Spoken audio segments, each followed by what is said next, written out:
আপনি ভাবেন তওবা করার তুলনায় আমি অনেক বেশি পাপী, আমি ফিরতে পারবো না, সংশোধন করা সম্ভব না, এখন আমার কেবল পতনই হবে, আমার অনেক দেরি হয়ে গেছে। এমন মানুষ আছে যারা প্রতিদিন অতীত নিয়ে ভাবে, প্রতিদিন তারা হতাশাগ্রস্ত। আমি জানি না কেন আমার সাথে এটা ঘটলো বা সেটা ঘটলো। তারা আজ এই কথা বলছে, আগামীকাল এই কথা বলবে, তারপরের দিন, দিনের পর দিন তারা একই কথা বলবে। 10 বছর চলে যায়, তারা অতীতের কথাই বলতে থাকে। আর তারপর 10 বছর পরে পেছনে তাকিয়ে তারা বলে, আমি 10 বছর নষ্ট করেছি। আল্লাহ বলছেন, তোমার রবের কাছে ফিরে এসো, অন্য মানুষের দিকে তাকিও না। শুধু তুমি তোমার হৃদয়কে শুধু তোমার রবের দিকে ফিরাতে হবে, আর অন্য সবার প্রতি মনোযোগ দেওয়া বন্ধ করো। অর্থাৎ এটা মনে করো না যে তোমার হাতে অনেক সময় আছে। কর্মতৎপরতার একটি অনুভূতি তৈরি করো, কর্মতৎপরতার একটা অনুভূতি পোষণ করো। পরিস্থিতি পাল্টে দেওয়ার সামর্থ্য তোমার আছে। তোমার হতাশ হওয়া উচিত না, কিন্তু অলসতা করো না। তোমার হাতে বেশি সময় নেই।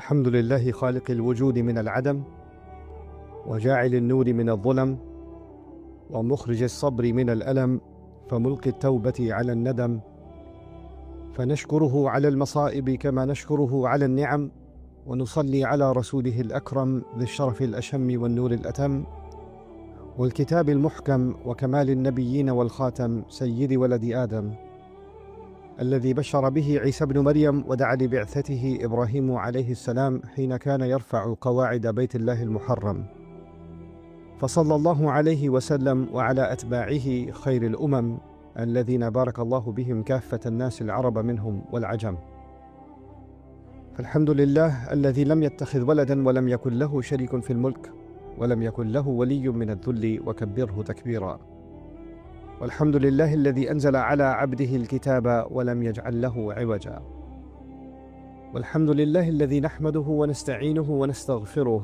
ونؤمن به ونتوكل عليه ونعوذ بالله من شرور أنفسنا ومن سيئات أعمالنا من يهده الله فلا مضل له ومن يضلله فلا هادي له ونشهد أن لا إله إلا الله وحده لا شريك له ونشهد أن محمدًا عبد الله ورسوله أرسله الله تعالى بالهدى ودين الحق ليظهره على الدين كله وكفى بالله شهيدا فصلى الله عليه وسلم تسليما كثيرا كثيرا أما بعد فإن أصدق الحديث كتاب الله وخير الهدي هدي محمد صلى الله عليه وسلم وإن شر الأمور محدثاتها وإن كل محدثة بدعة وكل بدعة ضلالة وكل ضلالة في النار قال الله عز وجل في كتابه الكريم بعد أن أقول أعوذ بالله من الشيطان الرجيم قل يا عبادي الذين أسرفوا على أنفسهم لا تقنطوا من رحمة الله إن الله يغفر الذنوب جميعا إنه هو الغفور الرحيم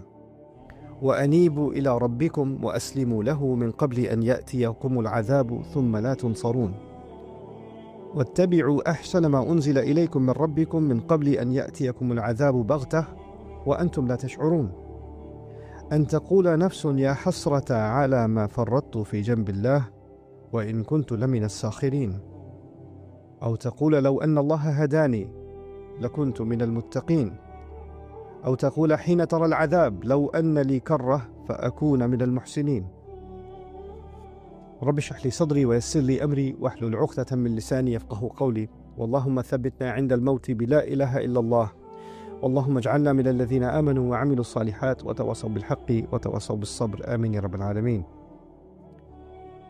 কোরআনের সুন্দরতম অনুচ্ছেদগুলোর একটি রয়েছে সূরা জুমারে, যেখানে পাপীদের উদ্দেশ্যে বলা হয়েছে। আমার এই কথা শুনে আপনাদের কেউ কেউ হয়তো চমকে উঠেছেন। আমি বলিনি এখানে ঈমানদারদের উদ্দেশ্যে বলা হয়েছে, আমি বলেছি পাপীদের উদ্দেশ্যে বলা হয়েছে। যারা ভুল কাজ করে, এলোমেলো কাজ করে, যারা সীমা লঙ্ঘন করে। এই অনুচ্ছেদে আল্লাহ পাপীদের বর্ণনা দিয়েছেন। প্রথমে এসেছে আল্লাহ বলছেন, قل يا عبادي الذين أسرفوا على أنفسهم তিনি তার রাসূল সাল্লাল্লাহু আলাইহি সাল্লামকে বলেছেন, তিনি তাকে আদেশ করেছেন, বলুন আমার সেই বান্দাদেরকে যারা নিজেদের উপর অন্যায় করেছে। يا عبادي الذين أسرفوا على أنفسهم এখানে কুল শব্দটির ব্যবহারে একটি চমৎকার ব্যাপার রয়েছে। আল্লাহ সরাসরি বলতে পারতেন, يا عبادي الذين أسرفوا على أنفسهم হে আমার বান্দারা যারা সীমালঙ্ঘন করে অনেক দূরে চলে গেছো এবং ভুল কোনো কাজ করেছো, যার দ্বারা নিজের ক্ষতিই করেছো, তারা কেবল নিজেদেরই ক্ষতি করেছে। তিনি তাদের সাথে এভাবে কথা বলতে পারতেন, কিন্তু তিনি এই আয়াতটি শুরু করেছেন রাসূল সাল্লাল্লাহু আলাইহি ওয়াসাল্লামকে একটি আমর বা আদেশ দিয়ে। বল, يعني خاطبهم أنت يا نبي الله صلى الله عليه وسلم. কেন? কারণ আল্লাহ রাসূল সাল্লাল্লাহু আলাইহি ওয়াসাল্লামের দায়িত্ব হলো পাপীদের স্মরণ করিয়ে দেয়া। সেই পাপীরা, এমনকি সেই পাপীদের উদ্দেশ্যেও আল্লাহ সরাসরি কথা বলছেন। আল্লাহ তাদের উদ্দেশ্যে সরাসরি কথা বলছেন। সুতরাং এখানে দুটি বিষয় ঘটছে। নবীজির কাজ হলো মানুষকে আল্লাহ ও তার দ্বীনের কথা স্মরণ করিয়ে দেওয়া এবং কিভাবে আল্লাহর কাছে ফিরে আসতে হয় তা জানানো, এবং আল্লাহ আমার ও আপনার কাছে কি চান তা জানানো। এটা করার বিভিন্ন উপায় রয়েছে। এটা করার সহজ একটি উপায় হতে পারে আপনাকে অপরাধ বোধে ভোগানো। তুমি এটা করেছো, তুমি সেটা করেছো, তুমি ওটা করেছো, তুমি জানো এই পাপের শাস্তি কি? জাহান্নাম। তুমি জানো এই পাপের শাস্তি এটা, তুমি জানো আল্লাহ তোমার সাথে কি করবেন, তুমি জানো বিচার দিবসে কি ঘটবে।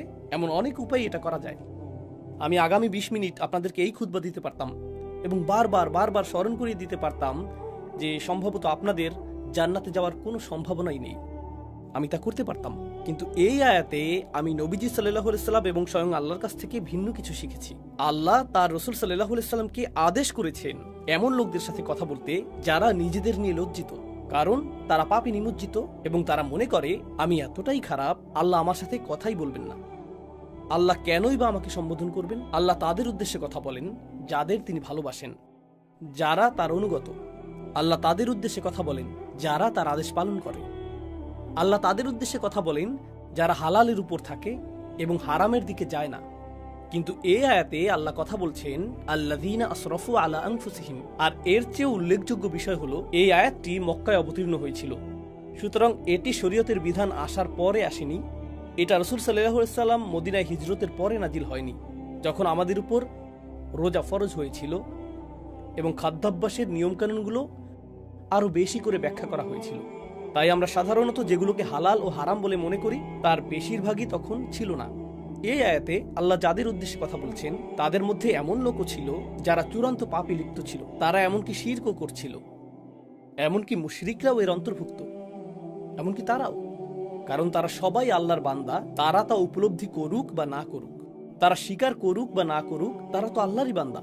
আপনি হতে পারেন আল্লাহর একজন বিদ্রোহী বান্দা, যেমনটি এই আয়াতে ব্যাখ্যা করা হয়েছে। কারণ আল্লাহ যখন বলছেন হে আমার বান্দারা, স্বাভাবিকভাবেই আপনি ধরে নেন যে বান্দা হলো সে যে তার মালিকের আনুগত্য করে। তাই আপনি ভাবতে পারেন যে এখানে অনুগত বান্দাদের কথাই বলা হচ্ছে। তিনি বলেছেন يا عبادي الذين أسرفوا على أنفسهم. আমার সেই বান্দারা যারা নিজেদের উপর অন্যায় করেছে। এখানে আরো চমৎকার বিষয় হলো আল্লাহ বলেননি أسرفوا على ربكم على ربهم. অর্থাৎ তারা তাদের রব আল্লাহর বিরুদ্ধে অন্যায় করেছে বা সীমা লঙ্ঘন করেছে। তিনি তা বলেননি। তিনি বলেছেন এমনকি যখন তোমরা আল্লাহর অবাধ্য হও তখনও তোমরা আসলে শুধু নিজেদেরই ক্ষতি করো। তুমি আল্লাহর রাজত্ব থেকে কিছুই কেড়ে নাও না, তুমি কেবল নিজেরই ক্ষতি করো। সুতরাং এখানে তাৎপর্যপূর্ণ বিষয় হলো পাপীকে তিরস্কার করার পরিবর্তে প্রথমত স্বয়ং রাসূল সাল্লাল্লাহু আলাইহি সাল্লামকে আদেশ করা হয়েছে পাপীদের সম্বোধন করতে এবং স্মরণ করিয়ে দিতে। আমি শুধু তোমাদেরকে নিজের ক্ষতি করা বন্ধ করতে বলছি, আমি শুধু সেটাই করতে বলছি। الذين أسرفوا على أنفسهم.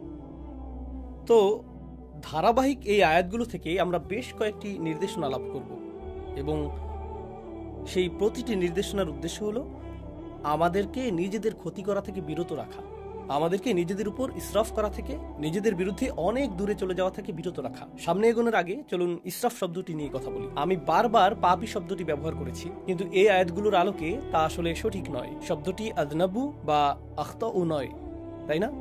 وارتكبوا السيئات فعبر سبحانه وتعالى عن الذنوب المرتكب الذنوب بالذين أسرفوا على أنفسهم. إسراف على نفسه. الإسراف على نفسه. তাহলে আসরাফু আলা আনফুসিহিম এর অর্থ কি? আরবিতে ইসরাফ হলো আপনি যখন স্বাভাবিক মাত্রার উপরে চলে যান। যেমন ধরুন আপনি ইফতার করছেন আর আপনি যথেষ্ট ইফতার করতে পারেন যাতে ক্ষুধা নিবারণ হয়, কিন্তু আপনার ক্ষুধা না থাকা মানে এই না যে প্লেটে থাকা চিকেনের উপর আপনি আরো প্রতিশোধ নেবেন না। তাই আপনি আরো 6টি মুরগির রান নিলেন এবং বাকি ফ্রাইগুলোও নিলেন, অর্ধেক বোতল কেচাপ নিলেন, কারণ আপনার কাজিনও ফ্রাইয়ের দিকে তাকিয়ে আছে এবং সেগুলো তার হাতে যাওয়ার আগেই আপনাকে নিতে হবে। এভাবেই আপনি মুখে খাবার পুড়তে থাকেন। আপনার ক্ষুধা 10 মিনিট আগেই শেষ, কিন্তু আপনি এখনো খাচ্ছেন, এটাই ইসরাফ। আপনি প্রয়োজনের চেয়ে বেশি খাচ্ছেন, এটাই ইসরাফ। ইসরাফ অর্থ অতিরিক্ত, ইসরাফ অর্থ প্রয়োজনের অতিরিক্ত, যথাযথ পরিমাণের চেয়ে বেশি, রাইট?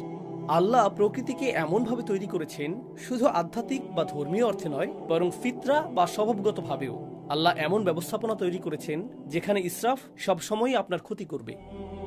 অতিরিক্ত পানি পানেও আপনি মারা যেতে পারেন। অতিরিক্ত পানি একটি ভালো জিনিস।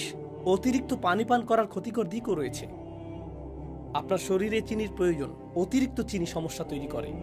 অতিরিক্ত পরিমাণে যে কোনো কিছুই সমস্যা সৃষ্টি করে। অতিরিক্ত ঘুমও সমস্যার কারণ। অতিরিক্ত ব্যায়ামও সমস্যার কারণ। আল্লাহ যা কিছু তৈরি করেছেন সব কিছুকেই একটি সীমার মধ্যে থাকতে হয়। আর আপনি যদি সেই সীমা অতিক্রম করেন, তখন কার ক্ষতি করেন? নিজেরই ক্ষতি করেন। সব কিছুতেই, জীবনের প্রতিটি ক্ষেত্রেই আপনি এবং আমি ইসরাফে লিপ্ত হতে পারি। কিন্তু কি ঘটে? মানুষ হিসেবে মাঝে মাঝে আমরা কিছু বিষয়ে ভালো করি বা অন্যান্য জিনিসের চেয়ে কিছু জিনিস বেশি উপভোগ করি। তাই যখন আমরা অন্য কিছুর চেয়ে একটি জিনিস বেশি উপভোগ করি, সেটার উপর আমরা মনোযোগ দিতে থাকি।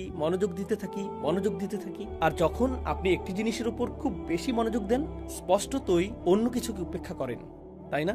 সুতরাং আপনি একটি বিষয় ইসরাফ করেন এবং অন্য বিষয়ে তাফরিদ করেন, তাই না? إفراط একটি জিনিস, تفريط আরেকটি জিনিস। আপনি একদিকে খুব বেশি চলে যান, অন্য কিছু বাদ পড়ে। আমি আমার অফিস ভালোবাসি, তো আপনি অফিসে যান, আপনার 3টায় বের হওয়ার কথা, আপনি বলেন না আমি আরো 30 মিনিট থাকবো, বন্ধুর সাথে আড্ডা দিব। 4টা, 5টা, 6টা, 7টা বেজে গেল, কারণ আপনি আপনার কাজ ভালোবাসেন। সেটা দারুণ। তবে এখন আপনার পরিবার ক্ষতিগ্রস্ত হচ্ছে। আপনি তাদেরকে কোনো সময় দিচ্ছেন না। আপনার বাবা মাকে ফোন করার সময় নেই, আপনার মসজিদে গিয়ে নামাজ পড়ার সময় নেই, আপনার আর কুরআন তেলাওয়াত করার সময় নেই, কারণ আপনি সমস্ত সময় ব্যবসাতে দিচ্ছেন, তাই না? অথবা কেউ বলল আমি শুধু আমার সন্তানদের যত্ন নিতে চাই, তাই সে তার সমস্ত সময় সন্তানদের জন্য ব্যয় করছে। এখন যেহেতু তার সবটুকু সময় সন্তানদের সাথে কাটাচ্ছে, জীবন সঙ্গীর জন্য তার কোনো সময় নেই, বাবা মায়ের জন্য তার কোনো সময় নেই, ইবাদতের জন্য তার কোনো সময় নেই, তার সময় নেই। আপনি ইসরাফ করে ফেললেন। এমনকি ভালো কাজেও আপনি ইসরাফ করতে পারেন। এটা শুধু খারাপ কাজেই নয়, ভালো কাজেও প্রযোজ্য। তারপর এমন কিছু জিনিস রয়েছে যা আল্লাহ একটি নির্দিষ্ট উপায়ে জায়েজ করেছেন। যেমন যদি আপনি সঠিক পদ্ধতিতে করেন তাহলে এটা জায়েজ।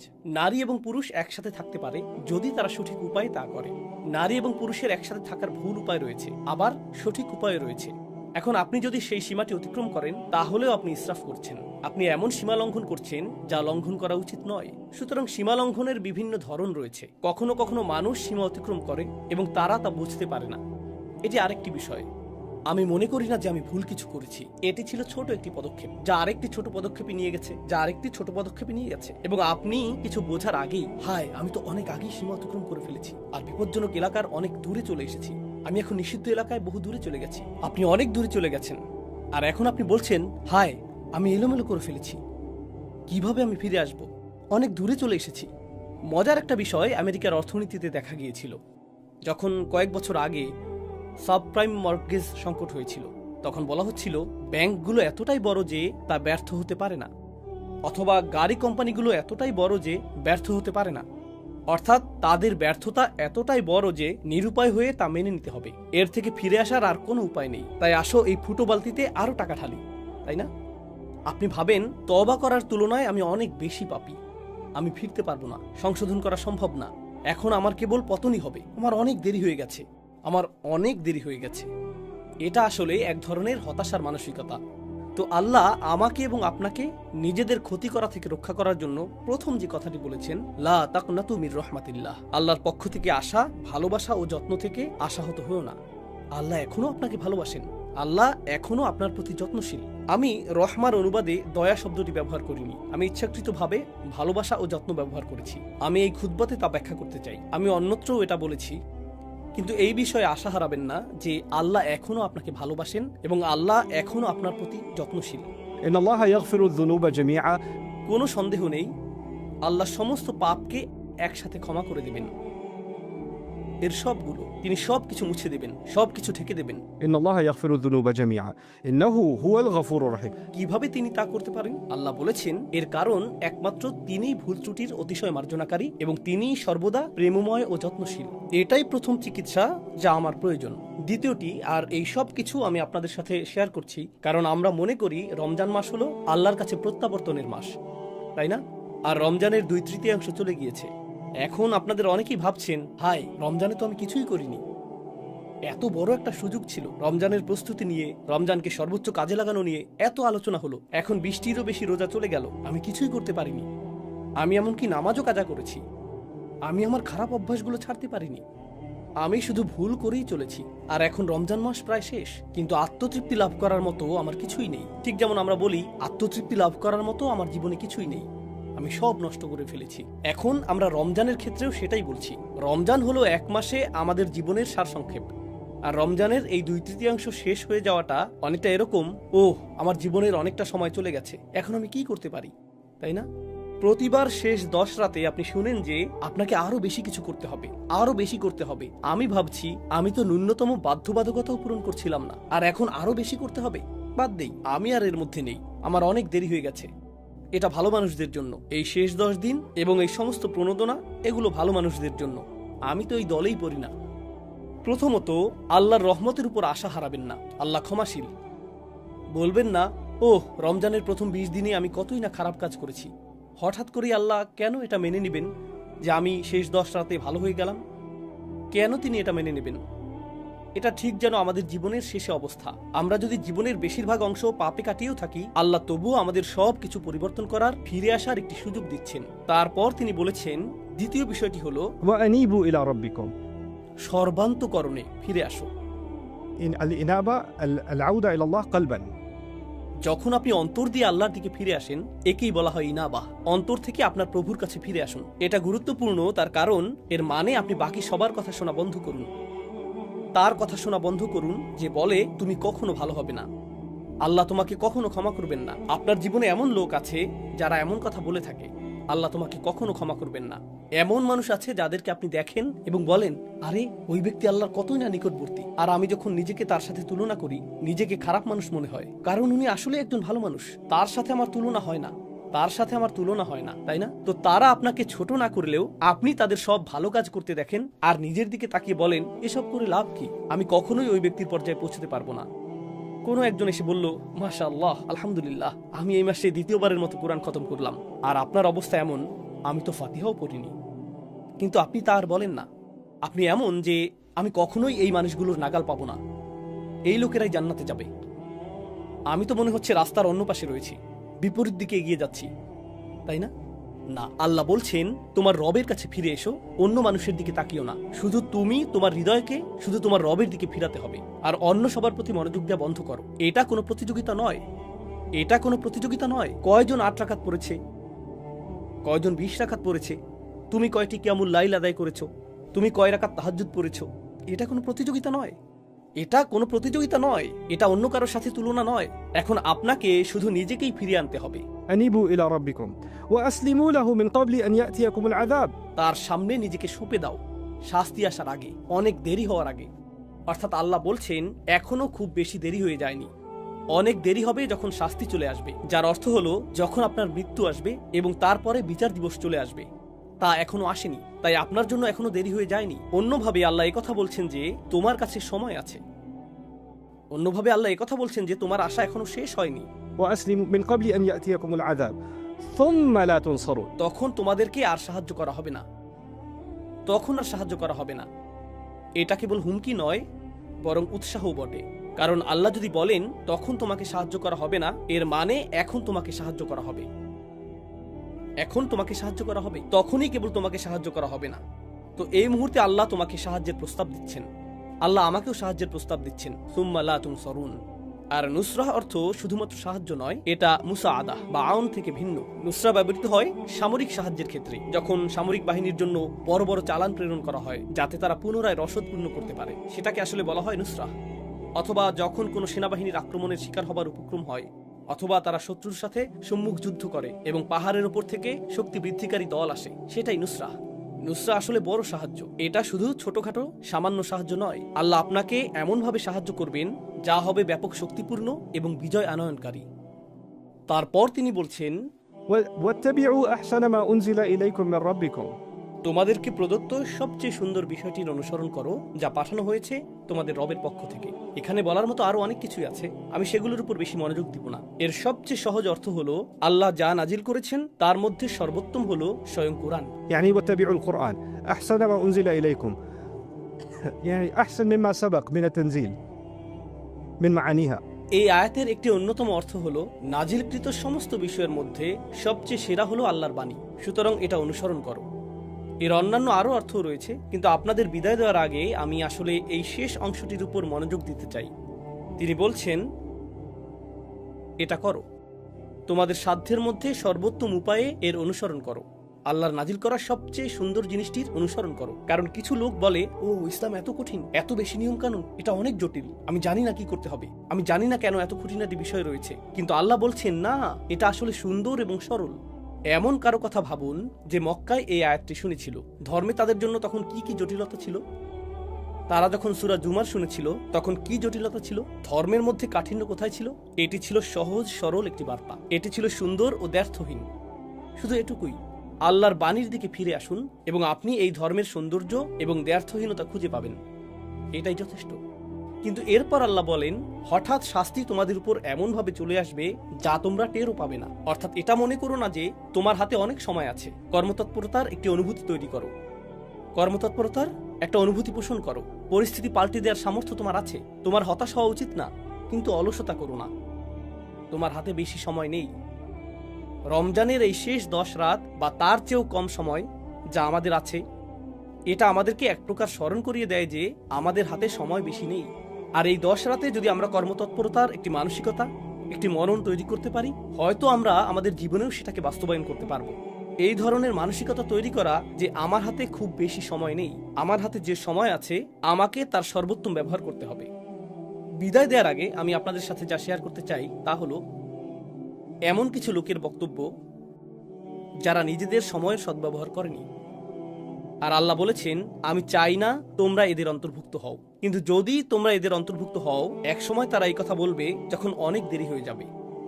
أن تقول نفس يا حسرة على ما فرطت في جنب الله। অর্থাৎ এরকম মানুষ অবশেষে বলবে, ইয়া হাসরাতা, অদ্ভুত উক্তি করবে তারা, ইয়া হাসরাতা, يعني حسرت على ما فرطت في جنب الله। আপনি এভাবে বলতে পারেন, আমার আফসোস রয়েছে, আমার আক্ষেপ রয়েছে, আল্লাহর উদ্দেশ্যে আমি যা করিনি, আমার কমতি আছে, আমি যথেষ্ট করতে পারিনি। কথাটা এভাবে বলাটাই প্রত্যাশিত ছিল, কিন্তু আল্লাহ বলেছেন, يا حسرة كأنه يخاطب العاقل، আরবি ভাষা এটাকে বলা হয় استعارة مكنية। সহজ ভাষায় এর অর্থ হলো সে বলবে, ও আমার আফসোস। বাংলাতে এটা বোধগম্য অর্থ প্রদান করে না, ও আমার আফসোস। আপনি যখন ডাকেন, আপনি কোনো বস্তুকে ডাকেন না, আফসোস হলো একটি বস্তু, একটি অনুভূতি। আপনি একজন মানুষকে ডাকেন, আপনি একজন মানুষকে ডাকেন। এই আয়াতে আপনি একটি অনুভূতিকে ডাকছেন, আর সেই অনুভূতিটা কি? আমার আফসোস, আমার আক্ষেপ। আল্লাহ বলছেন, তোমার ভেতরে যেন আরেকটি মানুষ বাস করে, যে তোমার ভেতরেই থাকে, যার সাথে তুমি সারাক্ষণ কথা বলো। আর তোমার ভেতরের সেই সত্তাটি যেন তোমারই আরেকটি অংশ, যে শুধু আক্ষেপই প্রকাশ করে, আমি এত ভুল করেছি, ওহ আমি এটা করেছি, ওহ আমি ওটা করিনি। অনুচ্ছেদটি শুরু হয়েছিল হতাশাগ্রস্ত মানুষের কথা দিয়ে, আর এখন কিয়ামতের দিন, ওহ আমি ভুল করেছি, আমি আরো অনেক কিছু করতে পারতাম। এমন মানুষ আছে যারা প্রতিদিন অতীত নিয়ে ভাবে, প্রতিদিন তারা হতাশাগ্রস্ত। আমি জানি না কেন আমার সাথে এটা ঘটলো বা সেটা ঘটলো। তারা আজ এই কথা বলছে, আগামীকাল এই কথা বলবে, তারপরের দিন, দিনের পর দিন তারা একই কথা বলবে। 10 বছর চলে যায়, তারা অতীতের কথাই বলতে থাকে। আর তারপর 10 বছর পরে পেছনে তাকিয়ে তারা বলে, আমি 10 বছর নষ্ট করেছি। এটাই তারা বলে, على ما فرطت في جنب الله يا حسرة على ما। তারা তাদের আক্ষেপের সাথে কথা বলছে, তারা তাদের ভেতরের আক্ষেপের সাথে ক্রমাগত কথোপকথন চালাচ্ছে। তারা অন্য কারোর সাথে কথা বলতে চায় না। আপনি যদি আপনার আক্ষেপের সাথে কথা বলেন, আপনি আল্লাহর সাথে কথা বলতে পারবেন না। আপনাকে বেছে নিতে হবে আপনি কার সাথে কথোপকথন করতে চান। কথোপকথনের জন্য আল্লাহ আপনাকে বেছে নিতে চান, আর আপনি কথোপকথনের জন্য নিজের আক্ষেপকে বেছে নিচ্ছেন। থামুন, কারণ আপনি যদি নিজের মন না বদলান, একটা সময় আসবে যখন চিরকাল আপনাকে সেই কথোপকথনই চালিয়ে যেতে হবে। আল্লাহ আমাকে এবং আপনাকে এর থেকে হেফাজত করুন, না হলে আমাদেরকে চিরকাল শুধু আমাদের আক্ষেপের সাথে এভাবে কথা বলতে হবে, على ما فرطت في جنب الله। কত বিষয় আমি কমতি করেছি। তাফরিদ অর্থ আমি আরো করতে পারতাম, কিন্তু আমি ন্যূনতমটুকু পূরণ করিনি, আমি যথেষ্ট করিনি। অর্থাৎ আল্লাহ এটাও বলছেন না যে সবচেয়ে ভালো সর্বোত্তমটা করো এবং শ্রেষ্ঠত্ব অর্জন করো। না না না, শুধু তাফরিদ করো না। তাফরিদ হলো যখন ন্যূনতম একটি সীমা থাকে, যেমন স্কুলে পাশ করার ন্যূনতম নাম্বার থাকে, তাই না? ন্যূনতম পাস নাম্বার ধরি এটা 33, সেক্ষেত্রে আপনি যদি 32 পান সেটাই তাফরিদ, তাই না? যদি তা অতিক্রম করেন, পরীক্ষায় পাশ করেন, আপনি নিরাপদ। আমি তো সহজেই পার হতে পারতাম, এটা কঠিন ছিল না, আমার কাছে তো খুব বেশি চাওয়া হয়নি। তাই সে বলবে কেন আমি তা করলাম না। وإن كنت لمن الساخرين আর আমি আল্লাহর সাথে এমনটা করেছি, ফি জাম্বিল্লাহ, এটাও বিস্ময়কর বাক্যাংশ। আমি এমনটা করেছি যখন আল্লাহ আমার পাশেই ছিলেন, অর্থাৎ আল্লাহ আমাকে উৎসাহ দিতে পাশে ছিলেন, আল্লাহ আমাকে সাহায্য করতে পাশে ছিলেন। আল্লাহ কখনো আমাকে ছেড়ে দেননি, আমি আল্লাহকে ছেড়ে দিয়েছি। আমি ছেড়ে দিয়েছি, তিনি ছাড়েননি। তিনি সর্বদা আমার পাশে ছিলেন, ফি জাম্বিল্লাহ, ঠিক আমার পাশেই ছিলেন। জাম শব্দটি আসলে প্রতিবেশী বোঝাতে ব্যবহৃত হয়, والصاحب بالجنب في القرآن مثلا. তাই না? আল্লাহ ঠিক আমার পাশেই ছিলেন, কিন্তু আমি গুরুত্ব দেইনি, আমি কোনো পদক্ষেপ নিইনি। সেই সীমারেখা অতিক্রম না করে নিরাপদে থাকতে যা কিছু দরকার ছিল আল্লাহ সব দিয়েছিলেন, আমি শুধু পদক্ষেপ নিইনি, তাই না? আর অবশেষে সে বলবে ওয়া ইন কুনতু লামিনা সাখিরিন, আর আমি তাদের অন্তর্ভুক্ত ছিলাম যারা তুচ্ছ করে, যারা উপহাস করে। আমি সব কিছুকে হাসি ঠাট্টায় পরিণত করেছিলাম, আমি কোনো কিছুকেই গুরুত্ব দেইনি। তো একদিকে রয়েছে হতাশা, আর আপনি নিজের আক্ষেপের সাথে কথা বলছেন।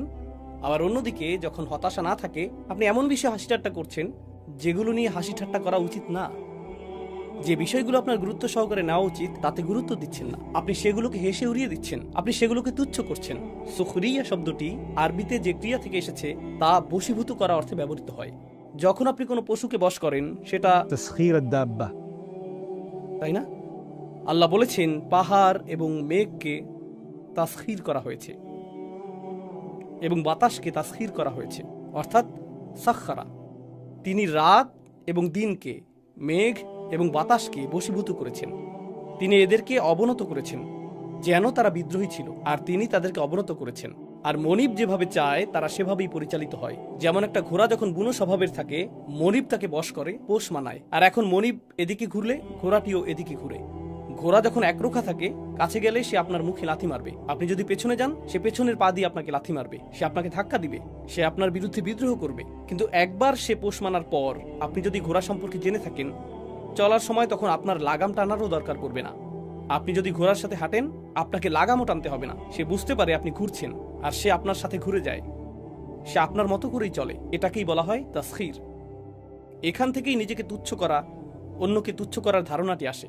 গুরুত্বপূর্ণ বিষয় নিয়ে তাসখীর করা, সেগুলোকে তুচ্ছ করা, সেগুলোকে অবনমিত করা, এটা একরকম।